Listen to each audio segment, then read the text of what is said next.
here starts the journey with Jacob. This is where Vic and I and Jacob went out and saw the crows and the hawks and learned a little bit about nature. This is kind of neat.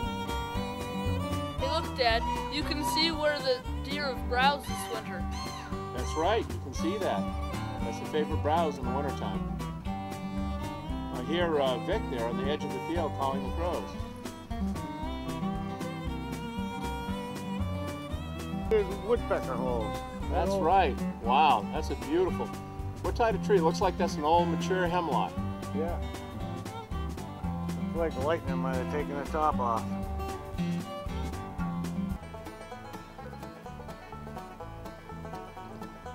Boy, it sure does.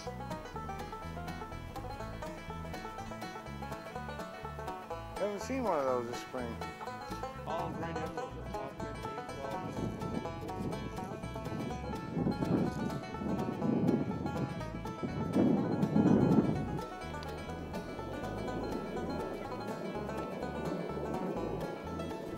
What do you think, Jake?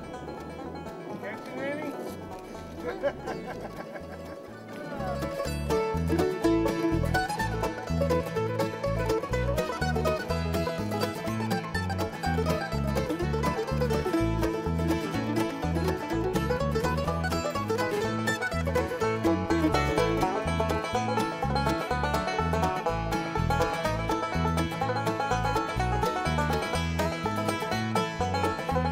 Jacob and I are taking a spring walk today. The long winter's finally over.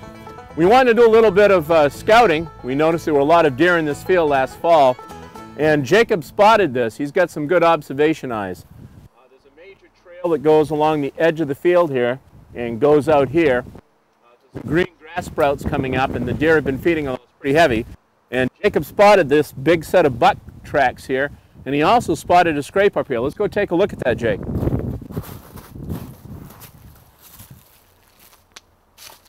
There you go. Now you notice that this scrape right here, it's a big territorial scrape. It's right underneath this limb. And you can see that they've taken the limb and they've rubbed it. They get right up on their legs and the orbital glands, right by the eyes, they rub right on this as a scent marker. And it's always right over a scrape. And you can see that this is a fairly good one. They visit this. And sometimes it's more than one buck. And a lot of people don't realize that the does come here too. Now we can see that the trail picks its way along the edge, and we can also see that it goes right up here.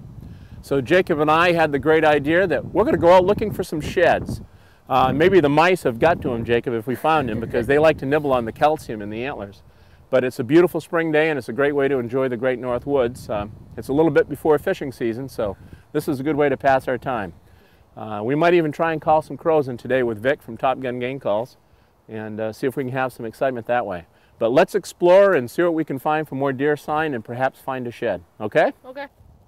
Well, Jacob and I have gone a little bit further up the trail, and Jacob found another scrape. This one's a real long one, and it's got some deer droppings in it. And we see that there's an old signpost on this fir over here that they've scraped. And again, we've got that same overhanging limb that we were talking about before.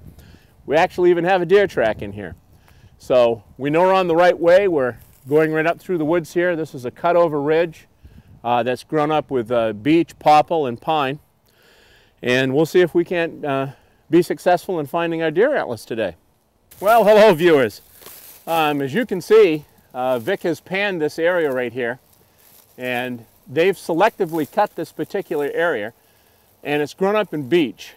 And for a lot of you viewers, you know that beech is the most nutritional food source for deer, bear, and turkeys. It's the highest in protein, even more than the white acorn down in southern Maine and New Hampshire. Jacob was very good. He's got keen eyes. He actually spotted this. We'll bring this up close to the camera so you can see, but we've got a beech husk and the actual beech seed itself. And this is a prime example of what the deer are eating. Now, this year is an odd year, and that happens to be the year in Maine that beech nuts explode every other odd number. So 2009 is when the mature beech, 40 years old or older, are going to have another mass crop. So this should be the year for the acorn because they've been on the even years this last decade. So this is just another example of what the animals eat out here, especially the deer, the bear, and the turkeys. Well, we're out here trying to call in some crows. Had a couple come in a minute ago, but we weren't ready yet. But I think we scared them, but we'll give it another try.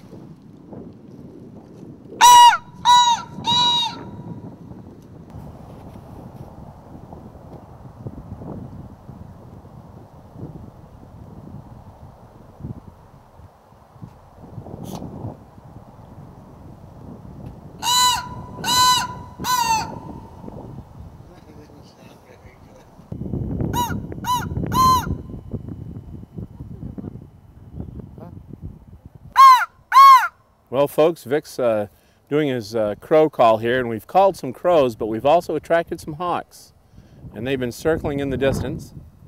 It's kind of hard to tell here, but the camera might pick them up a little bit better. We'll do our best to get them in the video. It's a long ways away.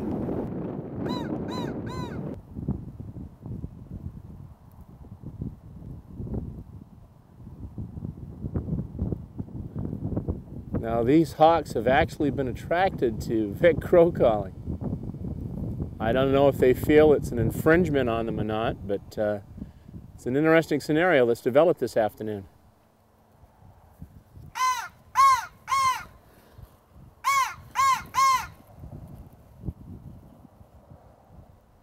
Maybe it's a hawk call. You never know. Vic may have come up with something here.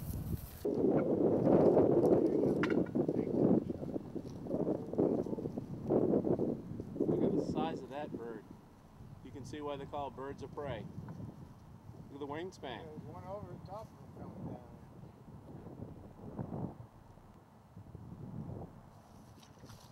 They're pretty. Isn't they pretty? This segment here, Vic actually called in some turkeys, and we get some better footage than we did the crows earlier. But it's interesting to see how the hens are reacting with the toms. If you look closely in the background, you'll see two tom turkeys at the edge that are in full plumage and they're strutting. Actually, some crows flew through this footage.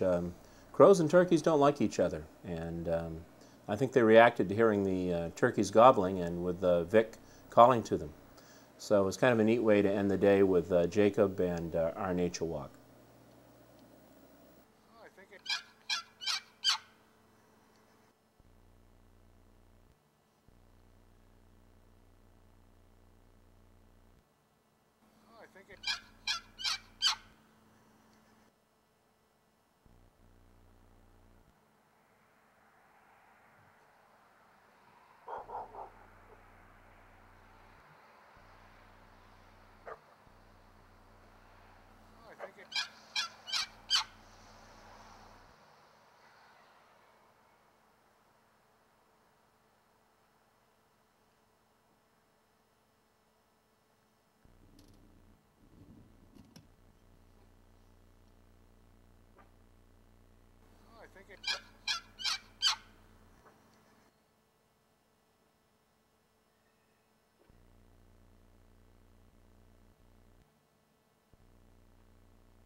I think it